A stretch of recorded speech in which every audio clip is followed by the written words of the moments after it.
All right, hey guys, welcome to the Golden State Circuit Race. This is actually part of an Omnium weekend. It's a 2-day event, and although I wasn't here yesterday, my teammates were, and my teammate won it, which is awesome. And I also have another teammate who's sitting in second for the sprint competition, where points are awarded every few laps, almost like a prize lap, like a preem lap. So our plan for today, well, our primary goal is to keep my teammate in the yellow jersey in the overall lead.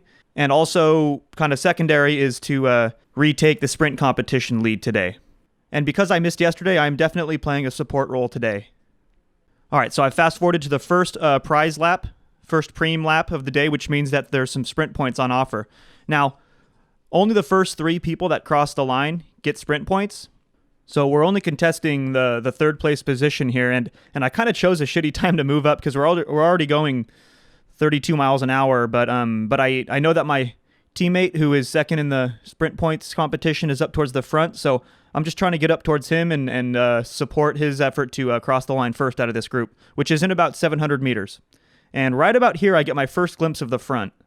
I noticed that my teammate is literally on the front with like 600 meters to go, which is no good. And even worse, the sprint competition leader's on his wheels, pretty much in perfect position to take the points. So I slot back in for a second, I get a little bit of a draft, and I start thinking it's very unlikely in this situation that my teammate's going to be first across the line for those third place sprint points. And it seems very likely that if things continue as they are right now, that his competition's going to win it. So I make a decision right about here that it's probably best if I come around, burn a match or two, and come across the line first just to prevent his competition from extending his lead.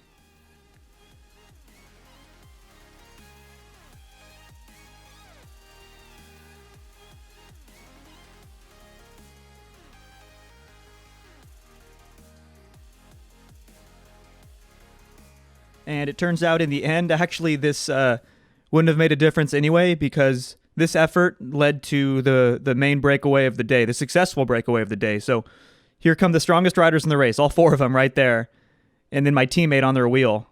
Now, I identify this move as really threatening, but remember, my plan A is to keep my teammate in the yellow leader's jersey, so I have no obligation to chase this down, especially with a teammate in the wheel. And I get my first really hard look of the day by this SP2 rider. Like, he was hoping that I was going to close it down for him in my draft. Yeah, that's not going to happen. And anyway, he was in 4th in the Omnium, so I'm definitely not going to help him beat my teammate. So a few more riders bridge up, and we have this extremely dysfunctional group of like 15 riders, which is way too big for a breakaway. And also it includes the top 4 Omnium guys, except my teammate and leader. So there's no way me or my teammate, who also made this split, are going to be contributing to the pacemaking in this breakaway. But we're also not actively being disruptive because, I think that's poor form. So we're just sitting at the back, and we're letting whoever's rotating at the front to slot back in not getting in their way. Now, I know this group is way too big, and there's most likely going to be a breakaway from this breakaway, so I'm trying to isolate the Omnium leaders, make them do work, so just in case the field catches us, which, by the way, they were like 20 seconds behind us for a good 20-30 minutes of this race. In that case, the Omnium leaders in this group are going to be tired, and then hopefully my teammate behind is going to be able to outsprint them in the end. So every time I found an opportunity like this to jump across and force the other top 4 Omnium guys to chase me, then that's a win.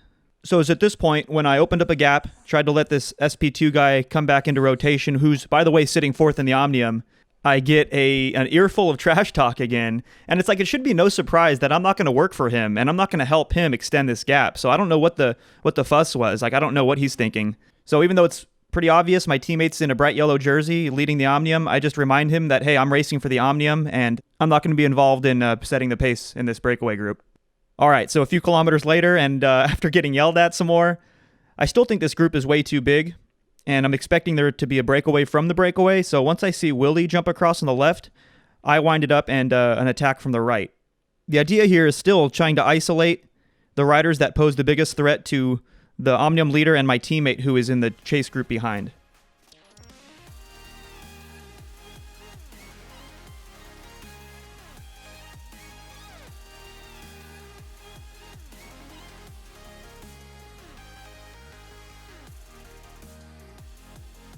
So a few more bridge across, and this group of 10 ended up being the final selection of the day.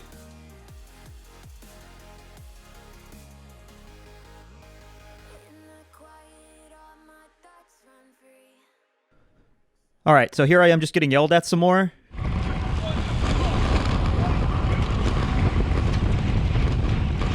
Brakes in my bike, sorry man. You would do the same.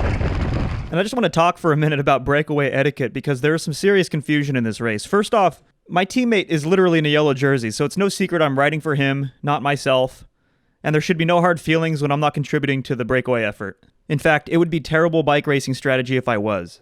So what's the right thing to do when you find yourself in a breakaway or a chase group or something like that you're not contributing to? So the way I see it, the courteous thing to do is sit at the back like a ghost. And when a rotating rider falls back, you open a small gap and let them back in just like this. It's actually harder to ride like this because you're exposing yourself to some wind with every rider that falls back. And you're also just not really establishing like a consistent rhythm. So alternatively, you can rotate through and just take like a baby pull at the front, not really increasing the pace, but also not slowing down the pace. I did this a handful of times after some of these other breakaway riders were trying to take me off the back.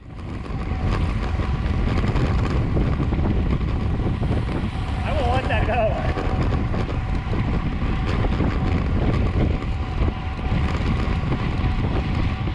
So poor etiquette, in my opinion, would be infiltrating a smoothly rotating pace line and intentionally slowing it down, letting gaps open up, like physically blocking people, that sort of thing. But I took a lot of shit in today's race, so maybe I'm way off. Let me know what you guys think in the comments below. So it stays this way until the last lap, and unfortunately my front camera runs out of batteries with about 4 kilometers to go. So this is just going to be, the rest of this race is just going to be for my rear-facing camera. Right about here, I respond to an attack by Tyler Williams, former pro. And because I raced with him at Bariani earlier this year and he cleaned my clocks, I know how dangerous he is, and it pulls me out. I do a pretty big effort here in the last lap. And unfortunately for me, there's still some organization behind because Mike's Bikes here with the purple kit, they still have 2 guys, and same with Mark Pro in the black and green. They still have 2 guys, so they're willing to burn some matches and chase. Moves like this are especially threatening from a breakaway if there's just a lot of confusion, a lot of individual riders, and like I talked about in my last video, what ends up happening is everyone just kind of looks at each other. Nobody is willing to spend the energy in the last lap to chase this attack down, but everyone follows. It all comes back together, and we kind of reset here with about a half a lap to go. All right, so here inside of 1 kilometer to go, I find my way to the back. My plan is to go early, come past the front guys with some speed. And because there's a right-to-left wind on this finishing straightaway, where from the rear cam it's left to right, I end up getting myself pretty boxed in on the curb here, trying to find a good draft. Totally my fault, but what ends up happening is Tyler goes even earlier than I wanted to go, and by the time I can find a gap to escape from, he's already got like 5 or 6 bike lengths, so I just open up the sprint still pretty early, but Tyler's gone. I'm barely even making any progress to close down the gap to him. I am, however, able to come past the remaining riders and come into this chicane first and hang on for second. Thanks for watching, guys. Let me know your thoughts about breakaway riding in the comments below. Like, subscribe, do all that stuff, and see you at the next one.